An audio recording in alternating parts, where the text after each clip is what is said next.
What's up my phantoms? PhantoMask here. And tonight, I compiled 7 horror stories from Reddit that will keep you up at night. Please like and subscribe to my channel if you want more of this kind of content and to prevent nightmares tonight. Don't forget to turn CC on to read along with the stories.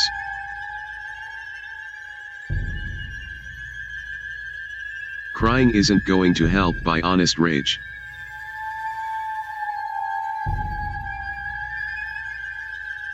I pointed the gun at the sick bastard who killed my wife. He sobbed as he feared for what was to come. I pulled the trigger. If only he spoke and tried to reason with me, then maybe he could have lived. But that was obviously not going to happen. After all, he was born just a few minutes ago.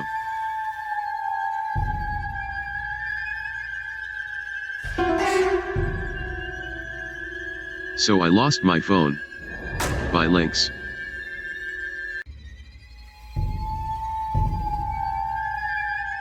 Last night a friend rushed me out of the house to catch the opening act at a local bar's music night. After a few drinks I realized my phone wasn't in my pocket. I checked the table we were sitting at, the bar, the bathrooms, and after no luck I used my friend's phone to call mine. After 2 rings someone answered, gave out a low raspy giggle, and hung up. They didn't answer again. I eventually gave it up as a lost cause and headed home. I found my phone laying on my nightstand, right where I left it.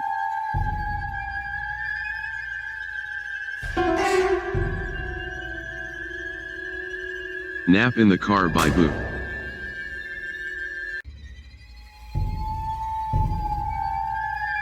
Mommy always leaves me and Daddy home on Saturday nights, and me and Daddy always go get ice cream in the car after dinner. I have to sit in the back seat until I'm a big boy. I go in the kitchen to see what Daddy is cooking for dinner after my Barney movie is over, but he's not in there this time. I saw a note on the counter that said Mommy and Uncle James were going somewhere together. I'm not sure, I don't read that good. I go find Daddy in the garage. I shut the door behind me like I'm supposed to. Daddy is in the car and he already has the car turned on. We must not be eating dinner tonight, only ice cream. I get in the back seat behind Daddy since I'm not a big boy yet. Daddy doesn't say anything when I said hello to him. Maybe he can't hear me over the loud car. I think I'll take a nap on the way to ice cream. I feel kinda sleepy.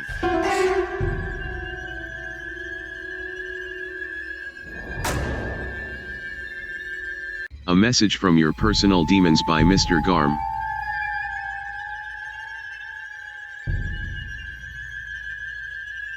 Hello, my dear. You do not know who I am, but I know you. I am one of the 3 demons that were assigned to you at birth. You see, some people in this world are destined for greatness, destined to live happy fulfilling lives. You, I am afraid, are not one of those people, and it is our job to make sure of that. Who are we? Oh yes, of course, how rude of me. Allow me to introduce us. Shame is my younger brother, the demon on your left shoulder. Shame tells you that you're a freak, that those thoughts you have are not normal, that you will never fit in. Shame whispered into your ear when your mother found you playing with yourself as a child. Shame is the one who makes you hate yourself. Fear sits on your right shoulder. He is my older brother, as old as life itself. Fear fills every dark corner with monsters, turns every stranger on a dark street into a murderer. Fear stops you from telling your crush how you feel. He tells you it is better not to try than let people see you fail. Fear makes you build your own prison. Who am I then? I am the worst of your demons, but you see me as a friend. You turn to me when you have nothing else, because I live in your heart. I am the one who forces you to endure. The one who prolongs your torment. Sincerely, Hope.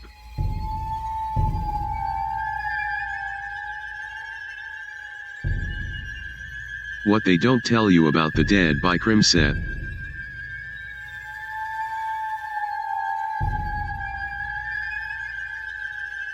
I don't want to sound mean, but the dead are pretty clueless. I've always seen them. When I was younger I thought I was just talking to imaginary friends. After a couple years, when I overheard my parents talk about calling a psychologist, I realized what I was talking to. See, ghosts don't tend to realize they're dead, and they don't look like in the movies, they look just like us.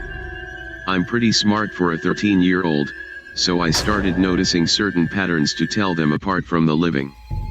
They could be a bit distant from living people, or you'd see them try to talk to people who wouldn't even notice them. Some of them could tell I was different, that I noticed them. Like this guy I saw after school yesterday.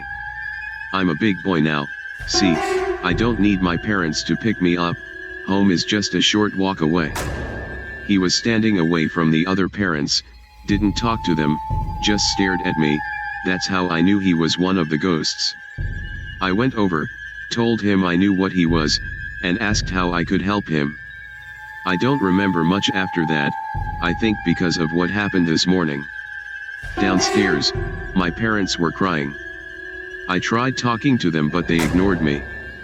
They must have died last night somehow, sometimes the new ghosts wouldn't talk to me. Some police officers and reporters just arrived, they won't talk to me either, just my parents. It's weird, I've never seen so many ghosts together before. Why won't anyone talk to me?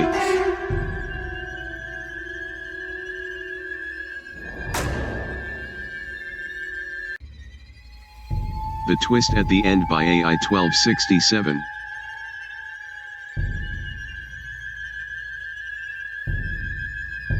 Cradling my 4-year-old daughter in my arms, all I could do was listen as the screaming outside the house got louder and louder, interspersed with sounds of violence and horrible wet thuds and the unmistakable echo of muscle and sinew resisting the force that was slowly tearing them apart.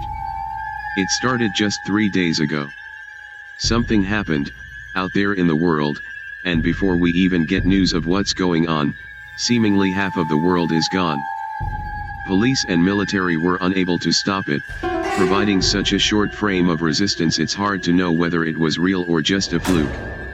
There was no centralized target, no way to use our most powerful weapons, not without incinerating ourselves in the process. They poured forth across the world, from wherever it was that it started. I hear banging on the door downstairs, and the screams of people being slaughtered, unable to mount a proper resistance against such a force.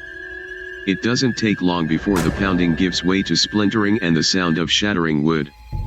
They're in the house. No more than a moment or two passes before the door to the bedroom starts shuddering. The things I piled against it are holding, for now, but I know, realistically, that they're going to manage to come through.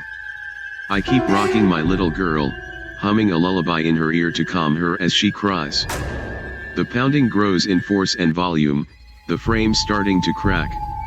I put my little girl on my lap, her back to my chest, and I stroke her head with both hands, from the top of her scalp, down across her ears, just as I've done ever since she was a baby. Just the way she loves it. The effect is instantaneous. Her desperate crying calms to a series of sobs and hiccups, her small body shuddering against mine in fear. I keep humming to her, soothing her hair, acting for all the world as if nothing is out of place, not a single thing amiss. Agonizingly slowly, in a reverse cadence of the sound of splintering wood, she calms down. I can feel it when she stops tensing, as I keep stroking her down the sides of her head. A final hiccup of a sob and she falls quiet, her body relaxed. She doesn't even have time to realize what's happening as I twist her neck with a violent jerk, accompanied by a dry snap of a sound. She's dead before she can even slump down into my lap. The door is giving way, the furniture pushed back. I may be torn limb from limb while I scream, but at least my baby angel's safe from harm.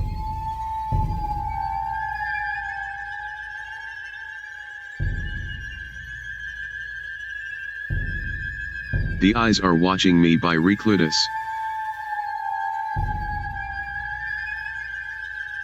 I bought a new house in the small town of Winthrop. The house was cheap, but the most important part was that I needed to get away from the city. A few months ago, I had a run-in with a stalker. While I had managed to get him arrested, I couldn't shake the feeling of eyes just constantly watching me. I felt like there were eyes everywhere, at home and on the street, so I decided to move out into the country to somewhere with less people, just for peace of mind. The house itself was big and somewhat old, but otherwise very welcoming. The agent who introduced me to the house had been required to mention that a serial killer had lived here in the past, which was why the house was so cheap. However, he, and later, my next-door neighbor Sarah, both told me to pay the thought no mind. 4 other owners had lived in the house since then, and all of them were very happy with it. I loved the house. Its interior furnishings were beautiful and very comfortable. The people of Winthrop were friendly, often bringing over freshly baked pastries or inviting me over for dinner. Get-togethers, they said, were the key to making sure everyone who lived in Winthrop loved it there. Yet after a week, I stopped loving it. The feeling of someone watching returned, worse than before. I tried to ignore it, but soon I started losing sleep. Giant bags grew under my eyes and I began yawning almost as much as I breathed. Sarah was kind enough to let me stay in her house for a few nights. It was during this time that I heard the legend of Forrest Carter, the serial killer who had lived in my house. While no one knows his exact kill count, Carter, also known as the Winthrop Peacock, was a man with an extremely severe case of narcissism. Legends say that he couldn't fall asleep if he didn't feel like he was being watched. He was finally arrested for putting up a scarecrow to watch him during the night. Only it wasn't a scarecrow. Carter had murdered a 17-year-old girl, just so her corpse could stare at him. The story gave me shivers, and after I went home, I felt like there were hundreds of pairs of eyes just watching me no matter how I turned. Today, however, was the first day that I acted out. I was cooking breakfast when I felt the eyes. Instinctively, out of fear, I threw my kitchen knife, which lodged itself into the wall. As I pulled it out, I found myself staring at a pair of eyes, pickling in formaldehyde. I've been watching the police peel away the drywall of my house for hours now. So far, they've found 142 pairs of eyes in little glass jars. The scariest thing is, each and every one was staring at me.